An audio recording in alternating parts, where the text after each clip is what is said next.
ಈಗ ನಿಂಗೆ ಇಪ್ಪದು ಎರಡೇ ದಾರಿ. ಒಂದು, ಸವಿತಿನ ಒಪ್ಕೊಂಡು ಮದಿ ಹಾಕ್ದು.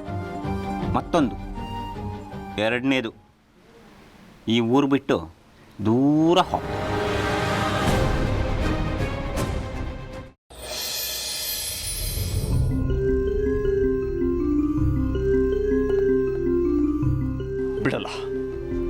ಬಿಡಲ್ಲ ನಿಮ್ಮನ್ನ. ನನ್ನ ಇನ್ನೇನು ಮಾಡೋಕ್ಕೆ ಸಾಧ್ಯ ಇಲ್ಲ ಅಂತ ಹೇಳಿ ಈ ಥರ ಪ್ಲಾನ್ ಮಾಡಿದ್ದೀರಾ? ಪಟೇಲ, ನಾನು ನಿನಗೆ ನನ್ನೇ ಮಾಡಿದೆ ಅಂತ ನೀನು ಸತ್ತ ಮೇಲೆ ಕೂಡ ನನ್ನ ಮೇಲೆ ಸೇಡ್ ತೀರಿಸ್ಕೊತಾ ಇದೀಯಾ? ನೀನು ಈ ಥರ ಆತ್ಮರೂಪದಲ್ಲಿ ನನ್ನ ಕಾಡ್ತಿರೋ ನಿಜನೇ ಆಗಿದ್ರೆ, ನಿನಗೆ ಆತ್ಮ ಸಾಕ್ಷಿ ಅನ್ನೋದೇ ಇದ್ರೆ ನೀನು ಆತ್ಮ ಮುಟ್ಕೊಂಡು ಹೇಳು ನನ್ನ ಕೊಂದಿದ್ದೀನ ಅಂತ. ಈ ದೆವ್ವ ಭೂತ ಇದ್ಯಾವುದ್ರೂ ನಂಬಿಕೆ ಹೇಳ್ತಿರೋ ನಾನು ನಿನ್ನ ಜೊತೆ ಸಂವಾದ ನಡೆಸೋ ಹಾಗಾಗೋಯ್ತು.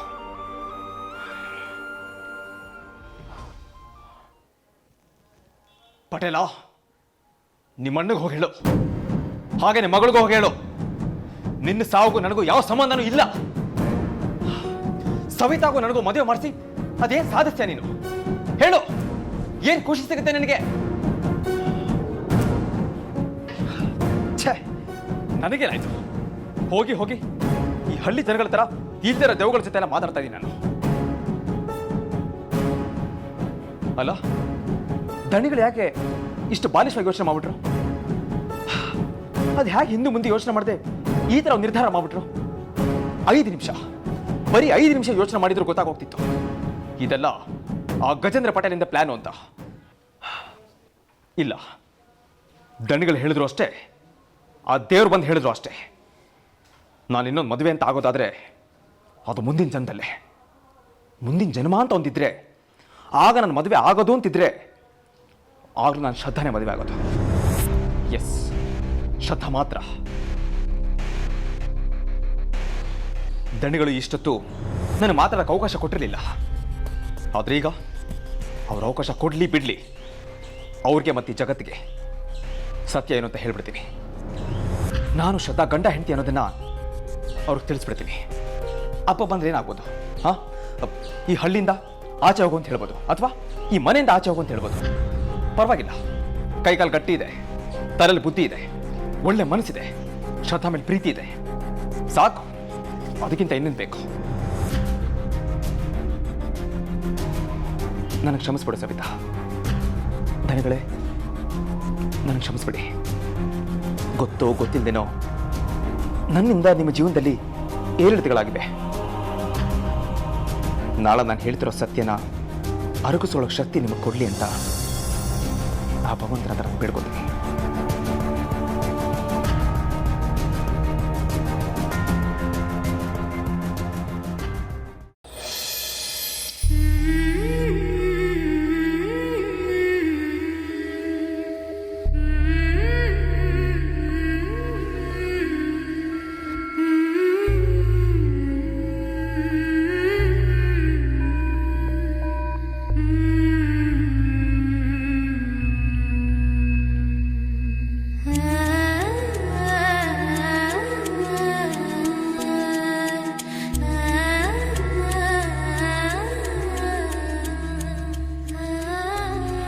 ಎಂತಾಯ್ತಕ್ಕ?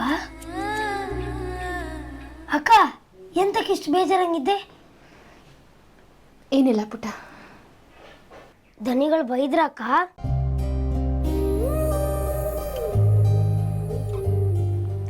ಪುಟ್ಟ, ದೊಡ್ಡವ್ರ ವಿಷಯಕ್ಕೆ ನೀನು ತಲೆ ಕೆಡಿಸ್ಕೋಬೇಡ. ಹೋಗಿ ಮಲ್ಕೋ, ಹೋಗು. ನೀನು ಭುವನಣ್ಣ ದನಿಗಳು ಒಟ್ಟಿಗೆ ತಿದ್ಕೊಂಡೆ, ಎಂಥದ್ದು ಬೈಯೋದು ಕೇಳಿಸ್ತು, ಅದಕ್ಕೆ ಕೇಂಡೆ ಅಕ್ಕ. ನೋಡು ಪುಟ್ಟ, ಮನೆ ಅಂದಮೇಲೆ ಒಂದು ಮಾತು ಬರುತ್ತೆ, ಒಂದು ಮಾತು ಹೋಗುತ್ತೆ. ಮಾತು ಅಂದಮೇಲೆ ಅದರಲ್ಲಿ ಒಳ್ಳೆ ಮಾತು ಇರುತ್ತೆ, ಜಗಳನೂ ಇರುತ್ತೆ, ಅದೆಲ್ಲ ಸಹಜ. ಇದೆಲ್ಲ ಅರ್ಥ ಆಗೋಷ್ಟು ದೊಡ್ಡವನಾಗಿಲ್ಲ ನೀನಿನ್ನು. ಊಟ ಮಾಡಿದ್ಯಾ? ಹೋಗು, ಹೋಗಿ ಮಲ್ಕೋ, ಹೋಗು. ನಿಮ್ಮ ಜೊತೆ ಇದ್ದೆ ನಂಗೆ ಇಷ್ಟು ಜನ ವಯಸ್ಸಂಗೆ ಇಡೀ ಜಗತ್ತಿ ಅಂತ ಹೇಳಿ ಗೊತ್ತಾಯ್ತಕ್ಕ. ಅದು ಅಲ್ಲದೆ ನೀವು ಎಲ್ಲ ವಿಷಯ ನನ್ನ ಹತ್ರ ಹೇಳ್ತಾ ಇದ್ದೀರಿ, ಹೌದಲ್ದ? ಇಡೀ ಊರಂಗೆ ನೀವು ಭುವನಣ್ಣ ಗಂಡ ಹೆಂಡ್ತಿ ಅಂದು ಯಾರಿಗೂ ಗೊತ್ತಿಲ್ಲಲ್ಲ, ನನ್ನ ಹತ್ರ ಮಾತ್ರ ಹೇಳಿದ್ದೀರಿ ಅಲ್ಲ, ಹಾಗೆ ಇದು ಹೇಳೋಕಾತಿಲ್ಲ.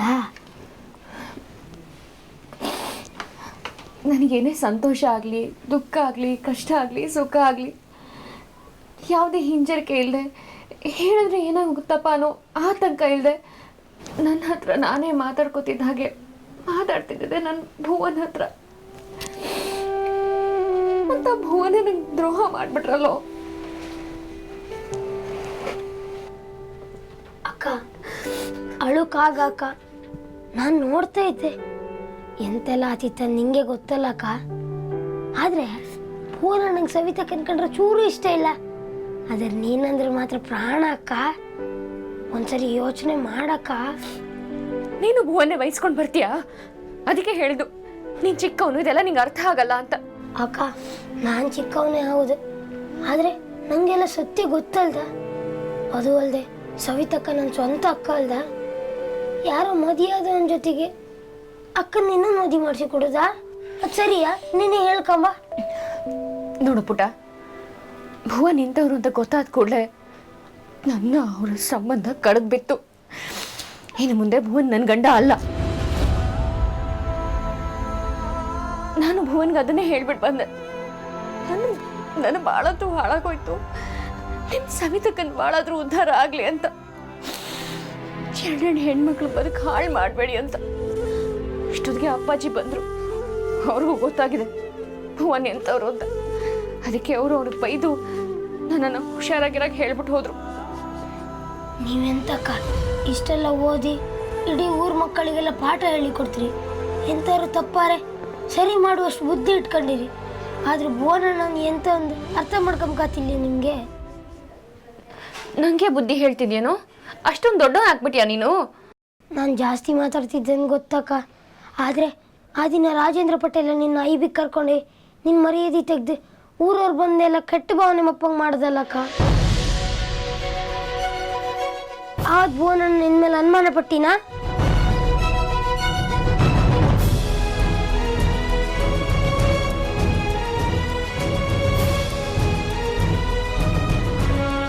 ನಿನ್ನ ಪರ ನಿಂತು ಸತ್ಯ ಅಂತ ಕಂಡು ಹಿಡಿಲ್ಯಾ? ನೀನು ಪಾಠ ಮಾಡೋತ್ತಿಗೆ ರಾಮ ಸೀತೆ ಮೇಲೆ ಅನುಮಾನ ಪಡೋದು ಹೇಳಿದೆ. ಆದರೆ ಸೀತೆ ಯಾವತ್ತಾರು ರಾಮನ ಮೇಲೆ ಅನುಮಾನ ಪಡೋದು ಹೇಳಿದ್ಯಾ? ಇಲ್ಲ. ಹೇಳಿದ್ಯಾ ನನಗೆ? ನೀ ಭುವನ ನನ್ನ ಮೇಲೆ ಅನುಮಾನ ಪಡ್ತೀಯಾ? ಪುಟ್ಟ ಪುಟ್ಟ,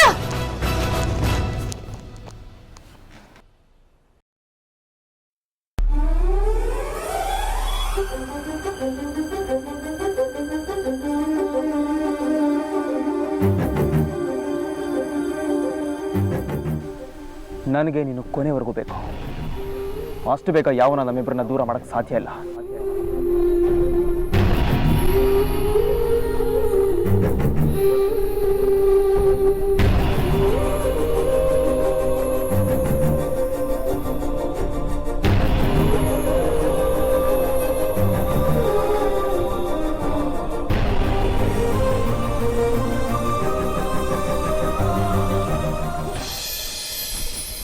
ಅದೆಲ್ಲ ನಂಗೆ ಗೊತ್ತಿಲ್ಲ. ಈ ಮದುವೆ ನಂಗೆ ಸುತರಾಮ್ ಇಷ್ಟ ಇಲ್ಲ. ಊರು ಕೇರಿ ಗೊತ್ತಿಲ್ಲಂಗೆ ನನ್ನ ಮಗಳನ್ನ ಹೆಂಗ್ ಕೊಡಕಾತಿ? ಹೆತ್ತವಳು ನಾನು, ಸಂತ ಆತಿಲ್ಯಾ? ಮದುವೆ ಅಂದ್ರೆ ಹುಡುಗಾಟದ ವಿಷಯವಾ? ಕಮಲ, ಈ ಮದುವೆ ನನಗೆ ಅಂತ ಇಷ್ಟ ಆಯ್ತು ಅನ್ಕಂಡ್ಯಾ? ಮರ್ಯಾದೆ ಉಳಿಸ್ಕೊಳಕ್ಕೆ ತಲೆ ಅಲ್ಲಾಡ್ಸಿ ಅಷ್ಟೇ. ಈಗ ಎಂತ ಮಾಡಕ್ಕಾಗ್ತೆ? ಎಂತ ಮಾಡಕ್ಕಾಗ್ತೆ ಅಂದ್ರೆ ನಾವಿಬ್ರು ಸೀರೆ ದಣಿಗಳ ಹತ್ರ ಹೋಗ್ಬೋದು, ಮದುವೆ ವಿಷಯ ಮಾತಾಡೋದಷ್ಟೇ. ಕುಲ ಗೊತ್ತಿರ ಗೊತ್ತಿಲ್ದಂಗೆ ನನ್ನ ಮಗಳನ್ನ ಹೆಂಗ್ ಕೊಡಕಾತು? ಈ ಮದುವೆ ನಮ್ಮಿಬ್ರಿಗೆ ಇಷ್ಟ ಇಲ್ಲ ಅಂತ ಹೇಳೋದಷ್ಟೇ. ನನ್ನ ಮಾತು ಒಂದು ಮಾತು ಕೇಳ್ಕೊಂಡೆ ಅದು ಹೆಂಗೆ ಇಷ್ಟ ಇಲ್ಲ ಹೇಳ್ತೀರಿ ನೀವು? ಕೇಳ್ರಿಯಾ ನಿಮ್ಮ ಮಗಳು ಮಾತಾಡೋ ಮಾತನ್ನ? ಏ ಕೊಡಂಗಿ, ನಿನ್ನನ್ನು ಮೊದಲು ಮಾಟ ತೆಗ್ಸೋರ ಹತ್ರ ಕರ್ಕೊಂಡೋಯ್ತು. ಆ ಬೋನಾದೆಂತ ವಶೀಕರಣ ಮಾಡಿ ಅವನು ಹಿಂದೆ ಸುತ್ತಂಗ್ ಮಾಡ್ಕಣ್ಣ. ದೇವ್ರೇ, ಕರ್ಕೊಂಡೋಗಲ್ಲ. ನಾನೇ ಇಡ್ಸೂಡಿ ತಂದು ಇವತ್ತು ನೀ ಚಳಿ ಬಿಡಿಸ್ತೆ. ಬಿಡ್ಸು, ನಾನು ದೊಡ್ಡಳ ಇದ್ದಿ, ನಂಗೂ ಶಕ್ತಿ ಇತ್ತು. ಅಯ್ಯೋ ಅಯ್ಯೋ ಅಯ್ಯೋ, ಅಪ್ಗಟ್ಟಿದೆ. ಅಮ್ಮನ ಮೇಲೆ ಕೈ ಮಾಡೋ ಮಾತಾಡ್ತೇನೆ. ಇಷ್ಟು ದಿನ ನಿನ್ನ ಮಂಡೆ ಮೇಲೆ ಕೂರ್ಸ್ಕೊಂಡು ಮೆರೆಸಿದ್ವಲ್ಲ, ಅದು ಅದು ನಾ ಮಾಡಿದ ತಪ್ಪು. ಇವತ್ತು ನಿನ್ ತಲೆ ತೆಗಿತೆ ಕಾಣು. ಓಯ್ ಕಮಲ, ಕೂತ್ಕ. ನಿನಗೆ ಹೇಳದ್ ಕೂತ್ಕ. ನೀವು ಸುಮ್ನಿರಿ. ಇಷ್ಟೆಲ್ಲ ಆದ್ರೂ ನೀವು ಸುಮ್ನಿದ್ರಲ್ಲ. ನಿಮ್ಗೆ ಎಂತಾದ್ರೂ ಅನ್ನಕ್ ಬದ್ಲು ಇಲ್ಲಿ ಕಾಣ, ನಾ ಹೇಳೋದು ಸಮಾಧಾನವಾಗಿ ಕೇಳು. ಹೀಗೆ ಕೂಗಾಡಿ ಕಿರ್ಚಾಡಿ ಎಂಥ ಉಪಯೋಗ ಇಲ್ಲೇ. ಇವ್ರು ಮಾಡ್ಕೊಂಡಿದ್ದ ತಪ್ಪಿಗೆ ಮದುವೆ ಒಂದೇ ಕೊನೆ ಪರಿಹಾರ. ಆಗ್ಲಿ, ಈ ಮದುವೆಗೆ ನಂದೆಂತ ತಕರಾರಿಲ್ಲ. ಅವಳು ಮದುವೆ ಮಾಡಿಸೋದಾದ್ರೆ ಇನ್ನೊಂದು ಹುಡುಗನ ಹುಡ್ಕೋಣ. ಆ ಬೋನ್ಗೆ ಉಂಡ ಕೊಟ್ಟು ಈ ಜನ್ಮದಲ್ಲಿ ನಾ ಸತ್ರು ಮದುವೆ ಮಾಡೋದಿಲ್ಲ. ಅಲ್ಲ ಅವ್ರಿಗೆಂತ ಇತ್ತು? ಕಾಮ್ ಚಂದ ಇಲ್ಯಾ, ಒಳ್ಳೆ ಮನ್ಸು ಇಲ್ಯಾ? ವಯ ಸವಿತಾ, ಏತ್ರುತ್ರ ಕೊಡೋದು ಕಡಿಮೆ ಬೇಡ, ಇಲ್ಲಾಂದ್ರೆ ನಿನ್ ಕೆನ್ನಾಗ ನಾನೇ ಹೇಳಿ ಬಾರಿಸ್ತೆ. ಇಲ್ಲಿ ಕಾಣ, ಇದೆಲ್ಲ ನಡೆದಿದ್ದು ಭುವನ ಸವಿತನ ಮಧ್ಯೆ. ಅದೇ ಕಾರಣಕ್ಕಲ್ದ ಮದುವೆ ಆಗ್ತಿರೋದು. ಹೇಳು ಕಮಲ, ಈಗ ದಣಿಗಳ ಹತ್ರ ಹೋಗಿ ಈ ಮದುವೆ ಬೇಡ ಅಂದರೆ ಇರೋ ಮರ್ಯಾದೆನೂ ಹೋಗ್ತಾ. ಅದ್ರ ಬದಲು ಒಂದು ಕೆಲಸ ಮಾಡೋಣ. ಎಂತ? ಇದೆಲ್ಲ ನಮ್ಮೇಲೆ ಆಗಿದ್ದು. ಇದರಿಂದ ದಣಿಗಳಿಗೆ ತೊಂದರೆ ಆಗೋದು ಬೇಡ. ನಾವೆಲ್ಲ ಮನೆ ಖಾಲಿ ಮಾಡಿ ಎಲ್ಲರೂ ಹೋಗುವ. ನಾವು 4 ಜನ ಮನೆ ಬಿಟ್ಟು ದೂರ ಹೋಗುವ. ನನ್ನ ತಲೆ ತೆಗೆದ್ರು ನಾ ಈ ಊರ್ ಬಿಟ್ಟು ಹತ್ತಿಲ್ಲ. ನಾ ಬೆಳಕ ಬಂದು ಊರಿದ್ದು ಸಣ್ಣ ಕಿಂಪದಿಂದ ಇದ್ದದ್ ಮನಿ ಇದು. ನಾ ಎಲ್ಲಿಗೂ ಬರ್ತಿಲ್ಲ. ಎಸ್ ಸವಿತಾ, ಸಾಕು, ಬಾಯಿ ಮುಚ್ಕೊಂಡು ನಿಂತ್ಕ. ಎಂತ ಮಾರ್ರೆ, ಹಿಂಗೆ ರಪ್ಪನೆ ಊರ್ ಬಿಡೋದು ಅಂದ್ರೆ ಇದೆಂತ ಕತೆ? ಇನ್ನೆಂತ ಹೇಳಿ, ಮದುವೆ ಬಿಟ್ರೆ ಇನ್ನೆಂತ ಇತ್ತಿಲ್ಲಿ. ಎಲ್ರು ಎಂತ ಒಪ್ಪಿಗೆ ಕೊಡ್ತಾರೋ ಅದಕ್ಕೆ ನನ್ನ ಒಪ್ಪಿಗೆ ಇತ್ತ. ಯಾರು ಒಪ್ಕೊಂಡ್ರು ನಾ ಇಲ್ಲಿಂದ ಒಂದ್ ಹೆಜ್ಜೆ ಹೊರಗಡೆ ಹೋಗ್ತಿಲ್ಲ. ನೀವ್ ಎಂತ ಬೇಕಾದ್ರೆ ಮಾಡ್ಕೊಳ್ಳಿ. ಮಾಡೋದಿಲ್ಲ ಮಾಡಿ ಎಟ್ಲ ಗಂಟೆ ನಿಂತ್ಕೊಳ್ಳೆ, ಮಾರ್ಗೆಟ್ಟಾಳೆ. ಎಂತ ಪರಿಸ್ಥಿತಿ ತಂದಿಟ್ಲು.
ನೋಡಮ್ಮ ಸುಕನ್ಮತಿ, ತಾಸುಗಟ್ಲೆ ಈ ಥರ ಫೋಟೋನ ನೋಡ್ತಾ ಇದ್ರೆ ಆ ಫೋಟೋಗೆ ಜೀವ ಬಂದು ರಾಜೇಂದ್ರ ಆಚೆ ಬರ್ತಾನೆ. ನಮ್ಮ ಈಗಾಗಲೇ ಹೊತ್ತು ಮೀರ್ತಾ ಇದೆ. ಊಟದ ಸಮಯ ಆಯಿತು, ಹೋಗಿ ಊಟ ಮಾಡಮ್ಮ. ನನಗೆ ಫೋಟೋದಲ್ಲಿ ಡ್ಯಾಡಿ ಕಾಣ್ತಿಲ್ಲ ದೊಡ್ಡಪ್ಪ. ಡ್ಯಾಡಿ ಸಾವಿಗೆ ಯಾರ್ಯಾರು ಕಾರಣ ಅಂತೆಲ್ಲ ಅನುಮಾನ ಬರ್ತಿದ್ಯೋ ಅವ್ರ ಮುಖಗಳೇ ಕಾಣ್ತಿದೆ. ಹೇಗೆ ನೆಮ್ಮದಿಯಿಂದ ತುತ್ತು ಗಂಟ್ಲಲ್ಲಿ ಇಳಿಯುತ್ತೆ ಹೇಳಿ? ನಿಜ ಕಣಮ್ಮ, ನಮ್ಮ ರಾಜೇಂದ್ರ ಸತ್ತು ಹತ್ರ 1-1.5 ತಿಂಗಳಾಗ್ತಾ ಬಂತು. ಇದುವರೆಗೂ ಅವನ ಸಾವಿಗೆ ಕಾರಣ ಎಂತೋ ಗೊತ್ತಾಗಿಲ್ಲ. ನಾನು ಇಷ್ಟರಲ್ಲೇ ಬಾಂಬೆಗೆ ವಾಪಸ್ ಹೋಗ್ಬೇಕಾಗಿತ್ತು. ಅಲ್ಲಿನ ಕೆಲಸಗಳನ್ನೆಲ್ಲ ಅಲ್ಲಲ್ಲಿಗೆ ಬಿಟ್ಟು ಬಂದಿದ್ದೀನಿ. ಏನ್ ಮಾಡ್ಲಿ? ಅದ್ಯಾರು ನಮ್ಮ ರಾಜು ಪ್ರಾಣ ತೆಗ್ನೋ ಅವನನ್ನ ಈ ಹಳ್ಳಿ ದೇವರಿಗೆ ಬಲಿ ಕೊಟ್ಟು ಹೋಗೋಣ ಅಂತ ಕಾಯ್ತಾ ಇದ್ದೀನಿ. ಆದ್ರೆ ಯಾರು ಅಂತ ಸುಳಿವೇ ಸಿಗ್ತಾ ಇಲ್ಲ.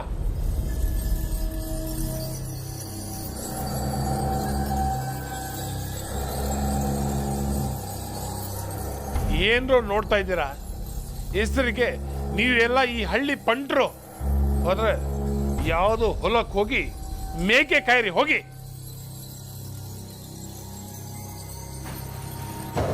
ಹೇಗಿದ್ರು ಡ್ಯಾಡಿ, ಕೊನೆ ಸಲ ಡ್ಯಾಡಿ ಮುಖ ನೋಡೋಣ ಅಂತಂದ್ರೆ ಮುಖನೇ ಕಾಣ್ತಿರೋ ಥರ ಜಡ್ಜ್ ಹಾಕಿದ್ರು.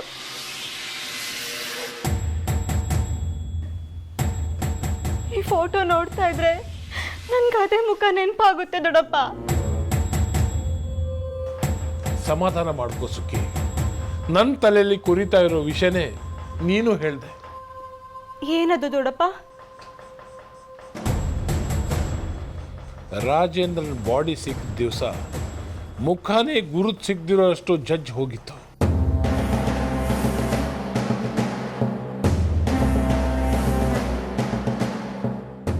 ಆಳ್ತನೂ ರಾಜುದೆ, ಮೈ ಮೇಲಿದ್ದ ಬಟ್ಟೆನೂ ರಾಜುದೆ.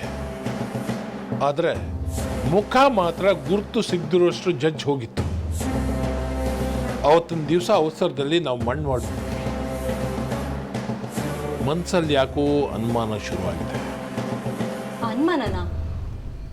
ಹೌದು, 2 ದಿವಸದಿಂದ ಅದು ರಾಜುನೋ ಅಲ್ವೋ ಅಂತ ಅನುಮಾನ ಮನಸ್ಸಲ್ಲಿ ಕುರಿಯೋಕ್ಕೆ ಶುರುವಾಗಿದೆ.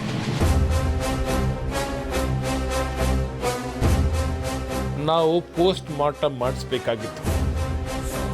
ಪೊಲೀಸರನ್ನ ಕರೆಸಿ ಮಾಜರ್ ನಡೆಸಿ ಪೋಸ್ಟ್ ಮಾರ್ಟಮ್ ಮಾಡಿಸಿದ್ದಿದ್ರೆ ಅದು ರಾಜೇಂದ್ರನ ಹೆಣ ಹೌದೋ ಅಲ್ವೋ ಅಂತ ಗೊತ್ತಾಗ್ತಿತ್ತು.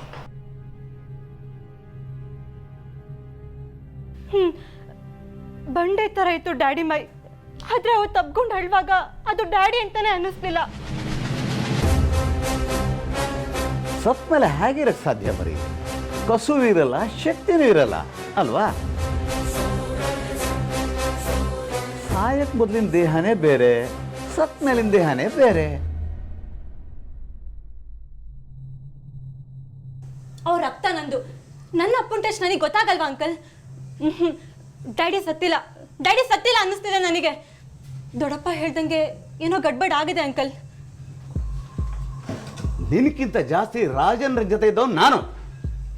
ನನ್ನ ಕಣ್ಣು ನಂಗೆ ಸುಳ್ಳು ಹೇಳತ್ತಾ? ಹುಲಿ ಥರ ಇದ್ದವನು ಬೀದಿ ಹೆಣ ಆಗೋದ ಅಲ್ಲಮ್ಮ? ರಾಜೇಂದ್ರ ಜೀವ ಇರ್ತಿದ್ರೆ ನನ್ನ ಬಿಟ್ಟಿರ್ತಿದ್ದ? ಈ ಮನೆ, ಈ ಅಧಿಕಾರ ಬಿಟ್ಟು ಅವನು ಇರ್ತಿದ್ದ?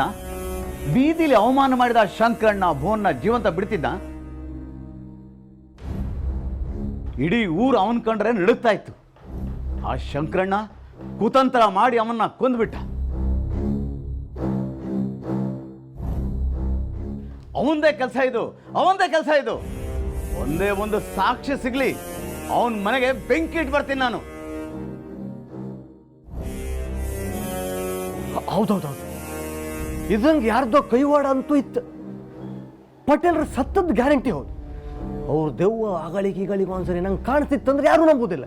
ನಾನು ತಮಾಷೆ ಮಾಡ್ತಾ ಇದ್ದಂದು ನೆನೆಸ್ಕೊಂಡಿರಿ. ಹಂಗಾರೆ ಯಾರು ಸಾಯ್ದೆ ದೆವ್ವ ಭೂತ ಹತ್ರ ಹೇಳಿ ಹತ್ರ? ಹೌದು ಗಜೇಂದ್ರ, ಈ ಹೆಡ್ ಮಾಸ್ಟರ್ ಅನುಭವಿಸ್ತಾ ಇಲ್ವಾ ಹಗ್ಲು ರಾತ್ರಿ? ರಾಜೇಂದ್ರನ್ಗೆ ಇಡೀ ಊರನ್ನ ಆಳ್ಬೇಕಂತ ಆಸೆ ಇತ್ತು. ಅವನನ್ನ ಸಂಚು ಮಾಡಿ ಕೊಂದದ್ರಿಂದ ಅವನ ಆತ್ಮ... ಪ್ಲೀಸ್ ಸ್ಟಾಪ್ ಇಟ್ ಅಂಕಲ್. ಇವನ್ ಜೊತೆ ಸೇರ್ಕೊಂಡು ನೀವು ಹಾಗೆ ಮಾತಾಡಬೇಡಿ. ಮುಂದೇನಾಗಬೇಕು ಅದನ್ನ ನೋಡೋಣ. ಈ ದೆವ್ವ ಭೂತ ಇರೋದೆಲ್ಲ ಸುಳ್ಳು ಅಷ್ಟೇ. ಹಂಗೇನಾದ್ರೂ ಡ್ಯಾಡಿ ಆತ್ಮ ಇರೋದೇ ಆದ್ರೆ ಅದ್ ನಮಗೆ ಸಹಾಯ ಮಾಡುತ್ತೆ ಹೊರತು ಕಾಟ ಕೊಡಲ್ಲ. ಈಗ ಸ್ಕೂಲ್ ಮುಚ್ಚಕ್ಕೆ ಸಹಾಯ ಮಾಡಿತ್ತಲ್ಲ ಮರ್ರೆ.